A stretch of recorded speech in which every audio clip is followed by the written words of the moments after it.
a partir do capítulo 5, aí, a partir do verso 1, onde nós temos também acontecimentos aí bastante conhecidos, né, de todos nós. Porém, nós temos aqui também, dessa vez, uma grande chamada de atenção, né, por parte do Senhor à sua igreja, ao seu povo. E como nós já estamos falando aí há alguns dias, né, e nós vamos percebendo, né, a tônica de tudo aquilo que vai acontecendo, do caminho, né, que as coisas vão levando. Esse trecho do versículo 1 até o versículo 11, ele é muito claro, né, muito objetivo, quando nós temos Deus tratando a hipocrisia do seu povo, tratando a hipocrisia, no caso aqui, da igreja toda, né? Ele usa, né, duas pessoas como exemplo para ensinar à igreja uma mensagem, né, algo que ele queria ensinar. E o tema, então, do nosso estudo de hoje é justamente esse, o preço da hipocrisia. Vamos ler os versículos do 1 até o 11. Diz assim o texto: Entretanto, certo homem chamado Ananias, com sua mulher Safira, vendeu uma propriedade, mas reteve uma parte do dinheiro. E Safira estava ciente disso. Levando o restante, depositou-o aos pés dos apóstolos. Então Pedro disse: Ananias, por que você mentiu? Por que você permitiu que Satanás enchesse o seu coração para que você mentisse ao Espírito Santo, retendo a parte do valor do campo? Não é verdade que, conservando a propriedade, seria sua? E depois de vendida, o dinheiro não estaria em seu poder? Por que você decidiu fazer uma coisa dessas? Você não mentiu para homens, mas para Deus. Ouvindo essas palavras, Ananias caiu morto. E sobreveio grande temor a todos os que souberam do que tinha acontecido. Levantando-se os moços, cobriram o corpo de Ananias e, levando-o para fora, o sepultaram. Quase 3 horas depois, entrou a mulher de Ananias, sem saber o que tinha acontecido. Então Pedro, dirigindo-se a ela, perguntou: Diga-me, foi por este valor que vocês venderam aquela terra? Ela respondeu: Sim, foi por este valor. Então Pedro disse: Por que vocês entraram em acordo para tentar o Espírito do Senhor? Eis aí a porta aos pés dos que sepultaram o seu marido, e eles levarão você também. No mesmo instante, ela caiu aos pés de Pedro e morreu. Entrando os moços, viram que ela estava morta, e levando-a, sepultaram-na ao lado do marido. E sobreveio grande temor a toda a igreja e a todos aqueles que ouviram falar desses acontecimentos. Até aí. Acho que o primeiro sentimento que nós ficamos ao lermos esse trecho, né, e mais uma vez nos depararmos com essa história, é de alívio, por pensar que Deus não costuma mais fazer isso dessa forma. Porque se ele continuasse a fazer esse tipo de coisa dessa forma, com uma certa frequência, já muito provavelmente não existiria mais nenhum de nós aqui para contar a história. Porque em muitos momentos, em muitas circunstâncias das nossas vidas, nós agimos com hipocrisia diante do Senhor. Em muitas circunstâncias. E a hipocrisia é um dos pecados mais perigosos na vida cristã, porque ela consegue se esconder atrás da própria religião, atrás da própria carcaça de crente, né? A hipocrisia, ela começa quando existe uma preocupação maior em parecer ser santo diante das pessoas, do que, na verdade, se preocupar em ser santo diante de Deus. E é importante nós darmos ênfase para algo no contexto, né? A hipocrisia é uma prática que nasce dentro da igreja e não fora dela. Até aquele momento, o diabo ele estava atacando ali a igreja de fora para dentro, né? Com perseguições. Mas agora ele tenta combater a igreja de dentro para fora. Ele começa a tentar feri-la por dentro. E por meio desse episódio tão sério, né? Deus nos ensina, desde o início da história, que ele não deseja apenas aparência de santidade, de piedade. O Senhor procura verdade no íntimo, verdadeiros adoradores, que o adorem em espírito e em verdade. O capítulo 4, né, o capítulo anterior, que nós vimos na semana passada, ele termina apresentando Barnabé, né, que vendeu um campo, uma propriedade que ele tinha, e entregou todo o valor dessa venda aos pés dos apóstolos. E imediatamente depois de falar sobre esse acontecimento, sobre esse fato, é que Lucas se refere agora a Ananias e Safira, né? Para quem via de fora, né, aquele casal, ele estava fazendo algo muito parecido com o que Barnabé fez. Aparentemente era a mesma coisa. Só que o que era a grande e importante diferença nisso tudo era a intenção que cada um tinha em seu coração. Ananias, ele não era obrigado a vender o seu campo. Em momento algum nós vamos ver no texto, no contexto, nem anterior nem posterior, alguém exigindo que alguém vendesse uma de suas propriedades para custear ali a vida do reino, o crescimento do reino, a expansão do reino. Nós não vemos isso acontecer. Mas o pecado cometido estava no coração deles, que tentava aparentar uma consagração maior do que realmente era. Não existia nada de errado em eles darem só uma parte do que eles venderam. O errado era eles fazerem parecer que eles estavam entregando tudo.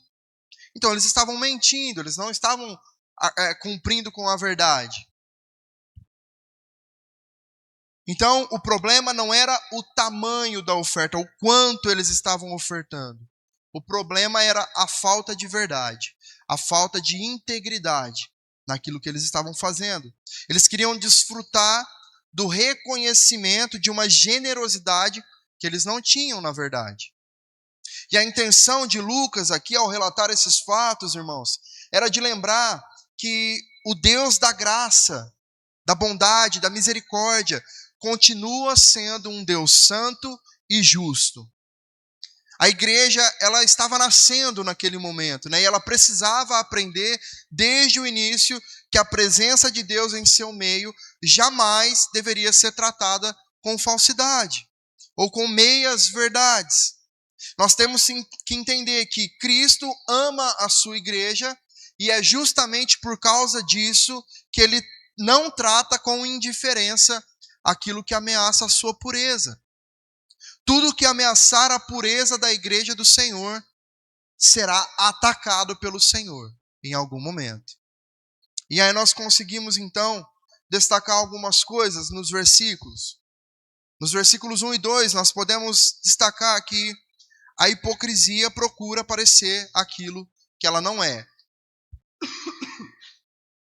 Da mesma forma como Barnabé, Ananias e Safira, eles também venderam o seu campo, né? E foram lá e entregaram o seu dinheiro aos pés ali dos apóstolos.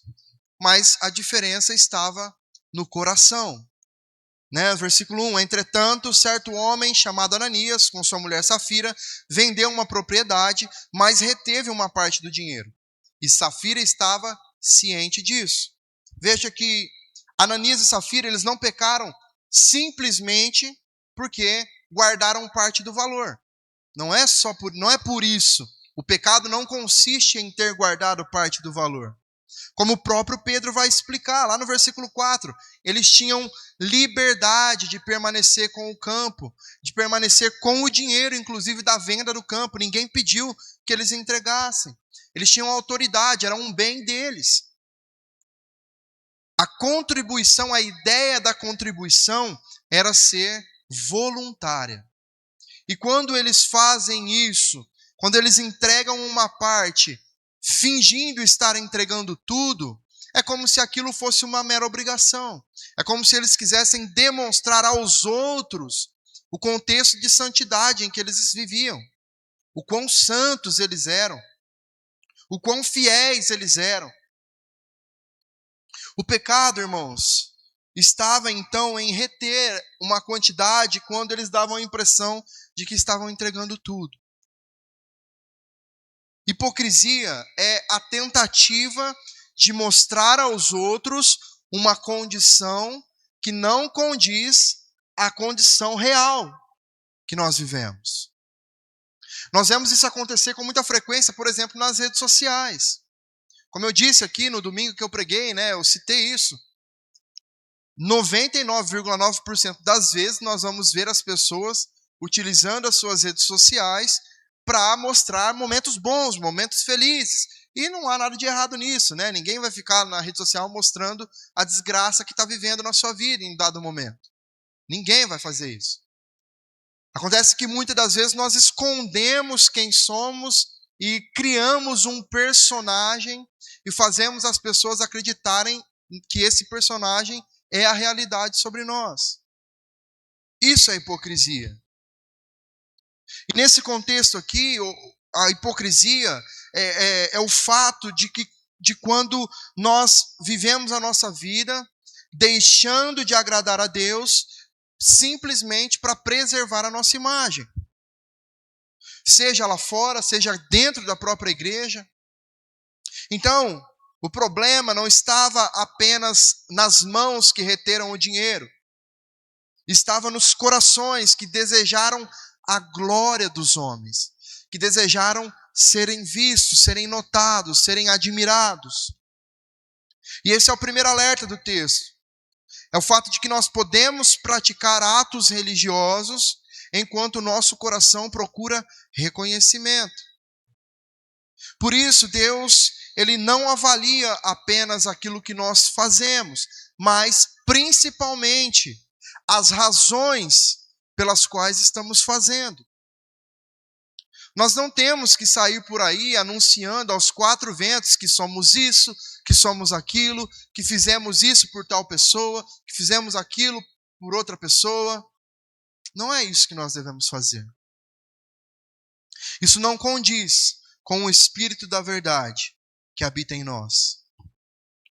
Em segundo lugar, entre os versos 3 e 4, nós aprendemos que a hipocrisia, ela pode enganar pessoas, mas nunca a Deus. Versículo 3 diz: Então Pedro disse: Ananias, por que você permitiu que Satanás enchesse o seu coração para que você mentisse ao Espírito Santo, retendo parte do valor do campo? Pedro identifica aqui uma realidade espiritual por trás daquele pecado, que era a corrupção interna.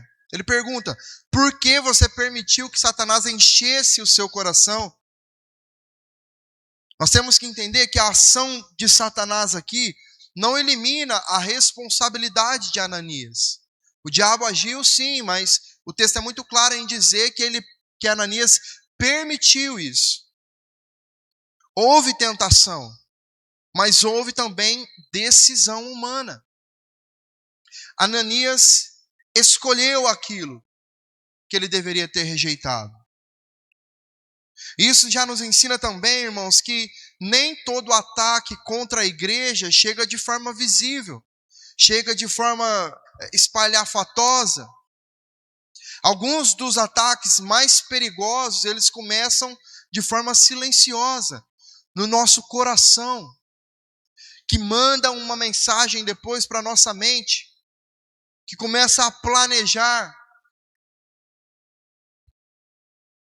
É quando os nossos pecados são alimentados, são protegidos, enquanto nós continuamos mantendo uma aparência de espiritualidade.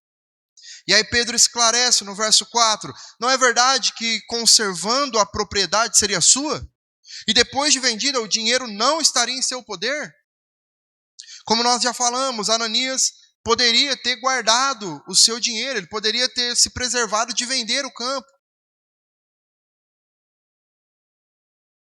Ele poderia oferecer uma oferta de parte dessa venda, desde que isso fosse sincero, fosse genuíno, fosse verdadeiro. E aí ele conclui: você não mentiu para homens, mas para Deus. Pedro está dizendo, você pode ter escondido a verdade dos homens. As pessoas que aqui estão podem até ter acreditado que vocês entregaram tudo, mas Deus sabe que não. É isso que ele estava dizendo. Irmãos, o Espírito Santo, ele não é uma força ou simplesmente uma manifestação do poder de Deus. Não. O Espírito Santo é Deus. E mentir ao Espírito é mentir ao próprio Deus. Talvez Ananias imaginasse que ele estava enganando ali, talvez apenas os apóstolos, né, e os demais irmãos.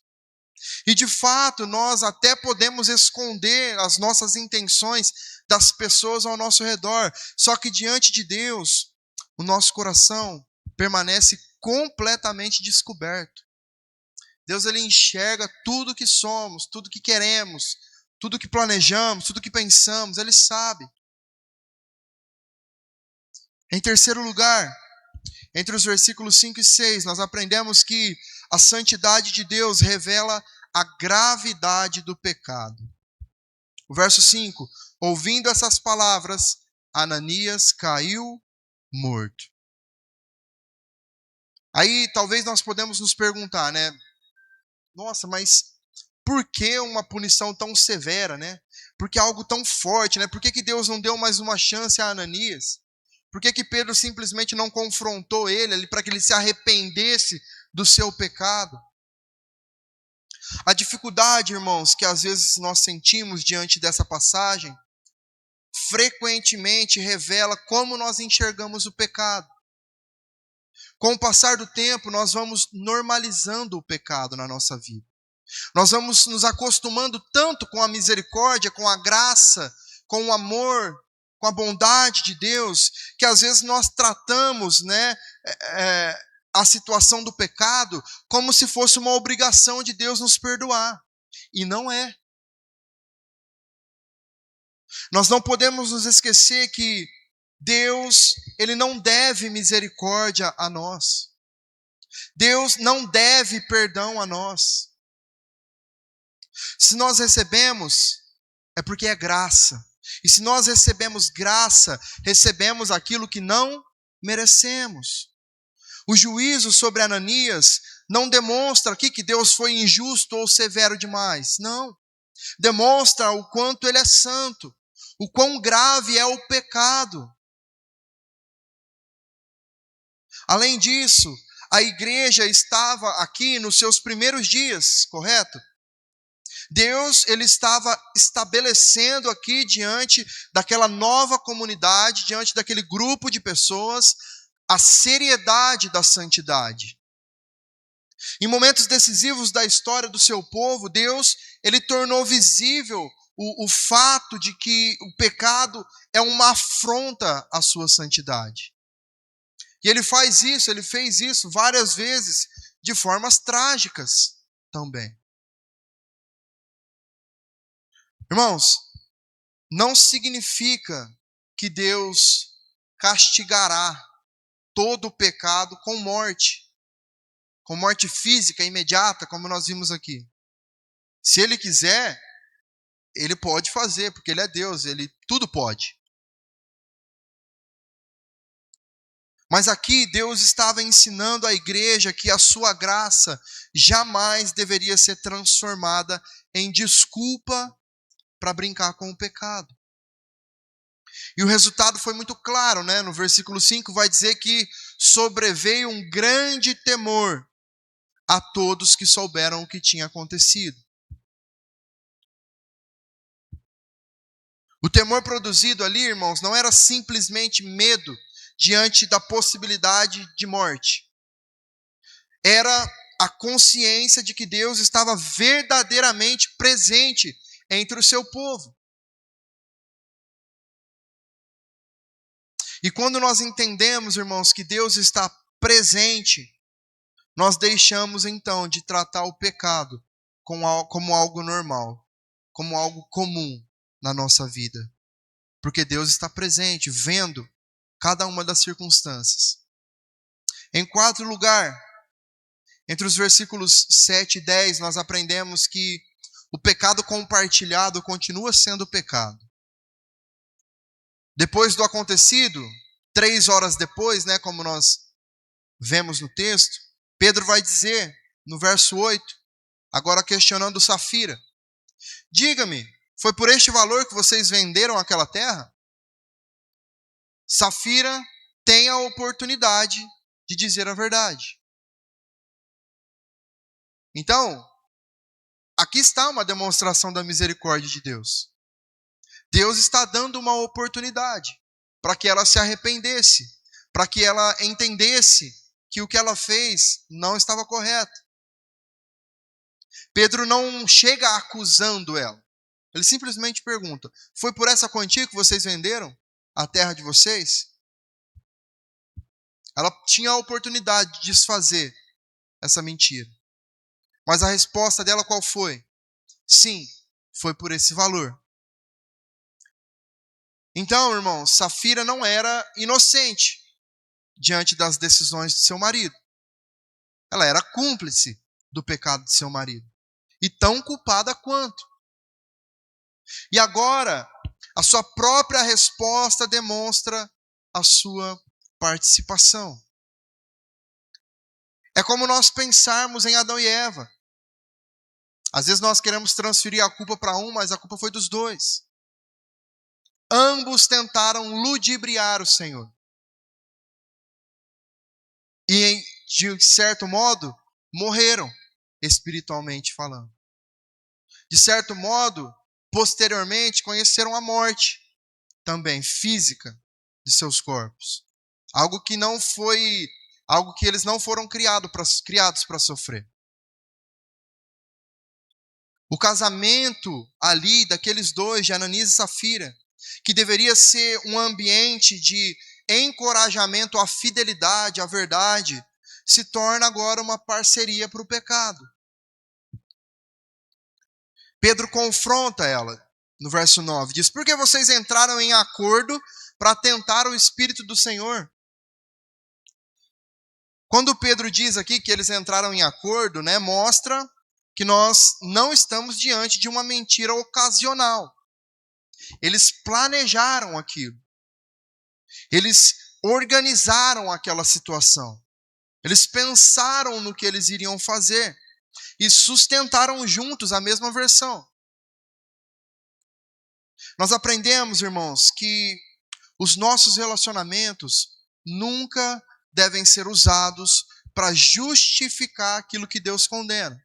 Qualquer relacionamento, seja um relacionamento conjugal, seja uma amizade, seja os nossos relacionamentos de trabalho. O amor verdadeiro não significa acompanhar alguém em sua desobediência, em sua mentira, em seu pecado. Quando uma pessoa que amamos escolhe um caminho errado, a nossa fidelidade a essa pessoa nunca pode ser maior do que a nossa fidelidade ao Senhor. Existem princípios que nós não podemos abrir mão. E em quinto lugar, no verso 11, Deus preserva a santidade da sua igreja. Mais uma vez, e sobreveio grande temor a toda a igreja e a todos aqueles que ouviram falar destes acontecimentos. O que aconteceu ali com Ananias e Safira produziu um grande impacto dentro e fora da igreja. Todos entenderam que pertencer à igreja de Cristo era algo sério. Era algo que não poderia ser vivido de qualquer forma. E há um detalhe interessante aqui, é que essa é a primeira vez que a palavra igreja aparece no livro de Atos. Isso acontece justamente em um contexto que está exigindo santidade, em um contexto que está trazendo disciplina. Porque é isso que a igreja precisa viver. A igreja precisa ser disciplinada para que ela viva em santidade. Então, irmãos, a história de Ananias e Safira não deve nos deixar apenas impressionados, ou não deve gerar em nós um sentimento de injustiça, né, de exagero, talvez, por parte do Senhor. Mas esse fato acontecido deve nos levar a entender que Deus, Ele é gracioso, mas que a sua graça não diminui a sua justiça e a sua santidade. E Ele cobra isso de nós. Ele perdoa pecadores, só que Ele jamais tratará o pecado como algo comum e sem importância. Jamais, em hipótese alguma.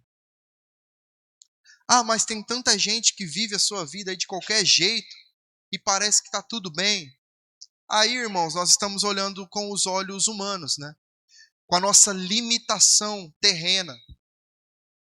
Porque nós sabemos o fim eterno de alguém que vive a ignorar a voz do Senhor.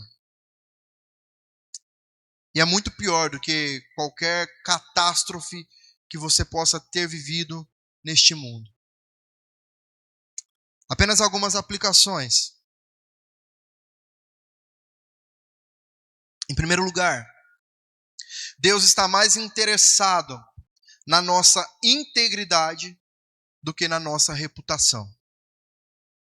Essa história de Ananias e Safira nos faz examinar, né, a distância que existe entre aquilo que nós demonstramos e aquilo que nós realmente somos. Com o passar do tempo, irmãos, nós aprendemos como falar, nós aprendemos como nos comportar, nós aprendemos até como nós devemos nos parecer na frente dos irmãos, das pessoas. Só que nenhuma dessas coisas garante que o nosso coração esteja bem diante de Deus. Ser um crente politicamente correto não garante que o nosso coração esteja sendo aprovado pelo Senhor. E é esse fato que faz de nós salvos ou não. Não é a nossa aparência. Não é sobre o que nós falamos. É sobre quem somos, sobre como vivemos. De dentro para fora. Existe uma grande diferença, né, entre lutar contra o pecado e se esconder atrás de uma aparência de santidade.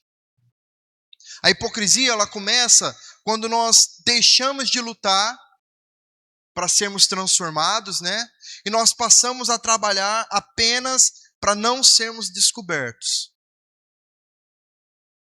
Nesse momento, a nossa preocupação principal deixa de ser santidade e se torna só a nossa reputação, a nossa imagem.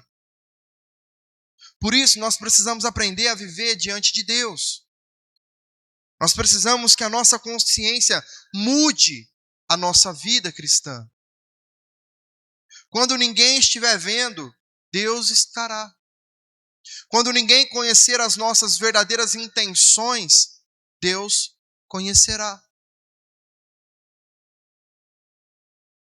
Isso é para todos nós, irmãos, a começar de mim. Todos nós precisamos ser moldados pelo Senhor em algum aspecto da nossa vida em que nós estamos vivendo de forma hipócrita diante de Deus. Nós temos que entender que nós podemos nos aproximar do Senhor, reconhecendo as nossas fraquezas, confessando os nossos pecados e buscando graça para sermos transformados, porque Ele nos dará. Ele continua fazendo. Melhor é ser um cristão imperfeito, que reconhece a sua necessidade da graça, que reconhece o seu pecado, do que construir uma aparência espiritual que não corresponde à realidade. Em segundo lugar, nós precisamos de relacionamentos que nos ajudem a obedecer a Deus. Nós vimos aqui que o relacionamento que deveria favorecer a fidelidade a Deus se tornou um ambiente de apoio ao pecado. E é complicado lidar com isso, irmãos, porque às vezes o outro pode não entender. Na verdade, na grande maioria das vezes o outro não entende. Ainda que às vezes os dois sejam crentes, por exemplo, os dois conhecem ao Senhor, fazem parte da igreja há muito tempo, mas às vezes tem uma prática ali que não consegue abrir mão, que vive de uma forma que não consegue se libertar, e quando o outro tenta corrigir, tenta trazer luz para essa circunstância, o outro lado tem dificuldade de aceitar. E aí às vezes começa uma briga no meio de um relacionamento, de um casamento, ou de uma amizade. Essa passagem nos ensina, nos mostra que amar alguém não significa concordar com tudo que essa pessoa faz. Nós precisamos ter a capacidade, a maturidade de separar essas coisas. Há momentos em que a demonstração mais verdadeira de amor que nós podemos ter para com uma pessoa vai ser o confronto, o aconselhamento, e até mesmo se negar a participar de determinadas situações com essa pessoa. Em casos muito extremos, nós precisaremos cortar alguns relacionamentos, algumas amizades, algumas companhias. Porque também nós aprendemos que nós não devemos jogar pérolas aos porcos. Então nós precisamos ter sabedoria nessas circunstâncias. Um relacionamento que apenas confirma as nossas escolhas nunca cumprirá de forma plena o seu papel cristão. Eu não estou dizendo que você tem que sair rompendo com todos os relacionamentos que você criou até hoje na sua vida. Não é isso. Eu estou dizendo que nós precisamos ser transformados pelo Espírito Santo de Deus.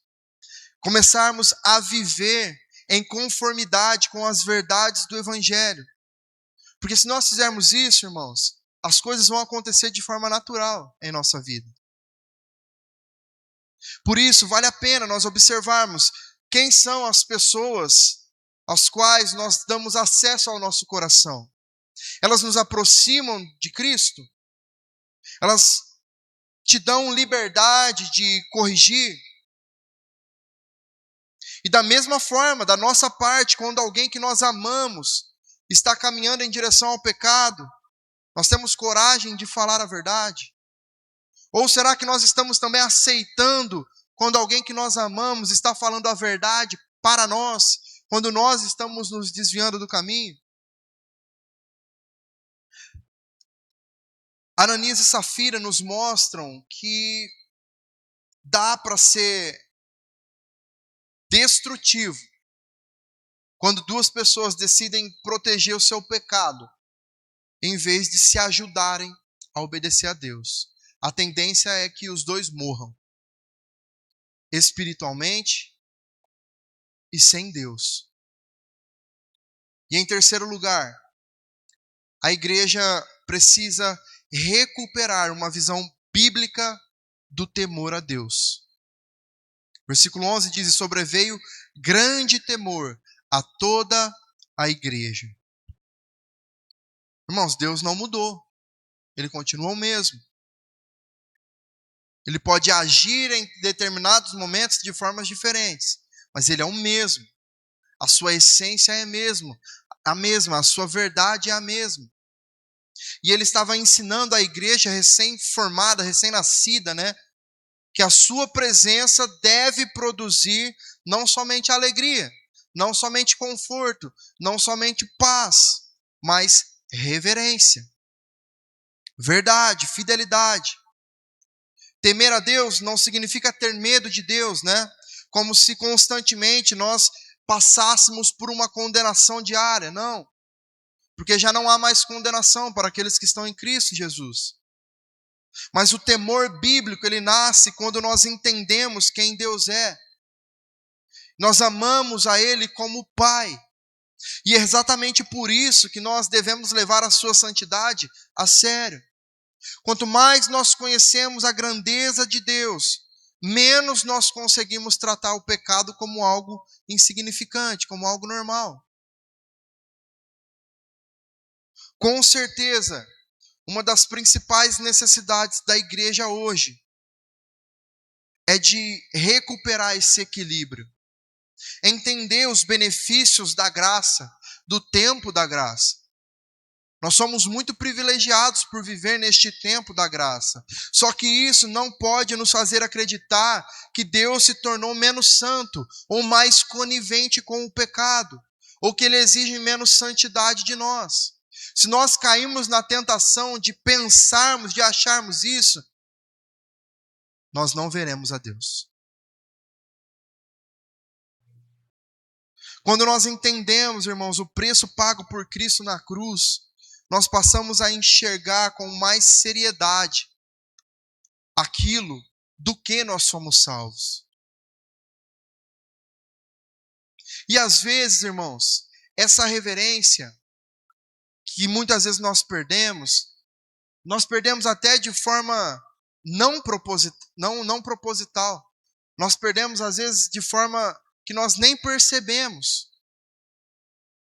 Porque as coisas vão se tornando tão naturais, nós vamos normalizando tanto o ir à igreja, o prestar culto, a oração, o louvor, o momento da palavra, começa a ficar tudo tão normal que a gente vai saturando e parece que aquilo ali está enchendo o nosso saco de uma forma tão grande que a gente não tem mais paciência, que a gente não tem mais vontade, que a gente não tem mais desejo de estar.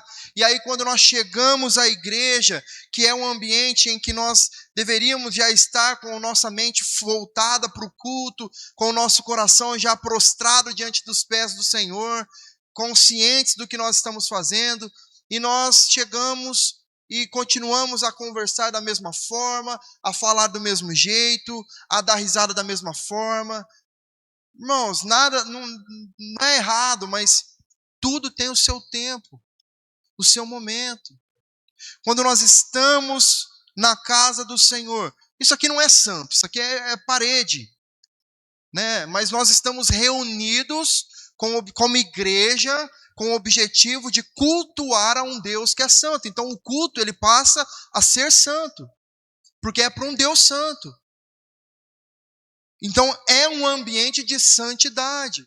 E como nós estamos participando desse ambiente de santidade? Como nós estamos desfrutando desse momento de santidade? Nós estamos olhando para o Senhor e só para o Senhor? Ou nós estamos preocupados com a roupa que o nosso irmão veio no culto hoje? Nós estamos preocupados com os nossos celulares? E novamente eu digo, isso é para todos nós. Para todos nós, inclusive para mim. Volta e meia, eu preciso me policiar. Porque eu estou no culto e pego o meu celular, e se você olhar para o celular, você abre a primeira tela, já aparece um monte de coisa ali para chamar a sua atenção, e a tentação de clicar em cima para abrir e ver é muito grande. E você se perde, de repente o culto já foi. E a reverência que nós deveríamos dar ao Senhor já foi embora. Não são acusações, não é um julgamento, mas é um alerta do Senhor para cada um de nós, para que a gente se policie diante dele, para que nós lembremos que nós precisamos ter reverência na casa do Senhor. No momento de culto é para cultuar, no momento de oração é para orar, no momento do louvor é para entregar louvor, no momento de ofertar é para entregar ofertas. No momento de sair e cumprimentar os irmãos, é isso que eu vou fazer, porque isso tudo faz parte do culto ao Senhor. E após a bênção apostólica, nós ainda temos o privilégio de desfrutar da presença uns dos outros, conversar, dar risada, falar sobre o futebol. Faz parte da comunhão entre nós.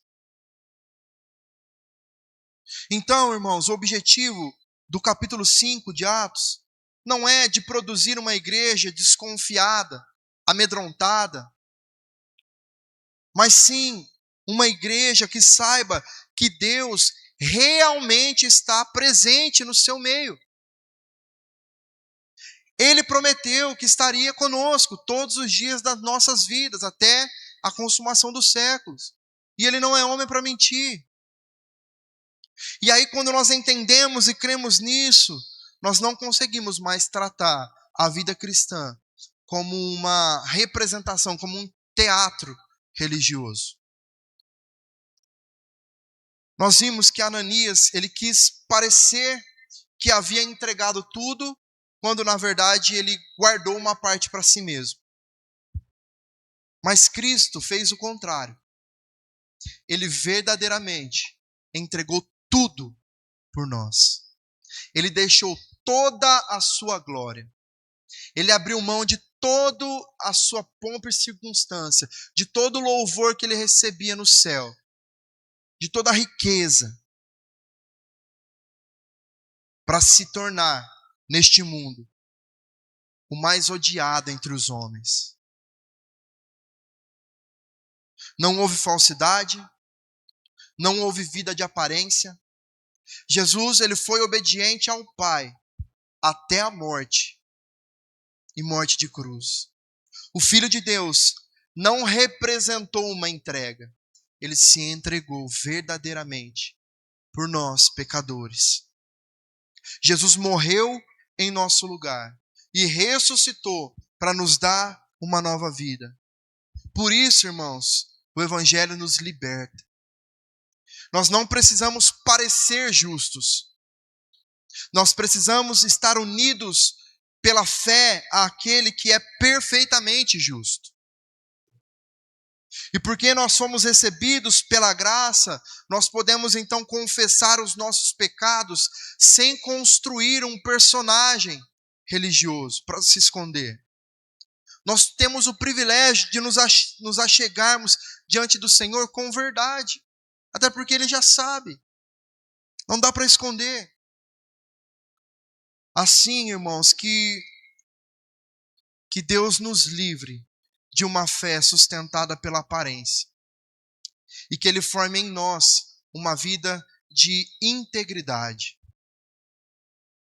E que as nossas igrejas sejam conhecidas não por pessoas que aprenderam a parecer santas, mas por pecadores alcançados pela graça, que reconheceram seus pecados e que desejam sinceramente viver para a glória daquele que deu tudo por cada um de nós. Amém?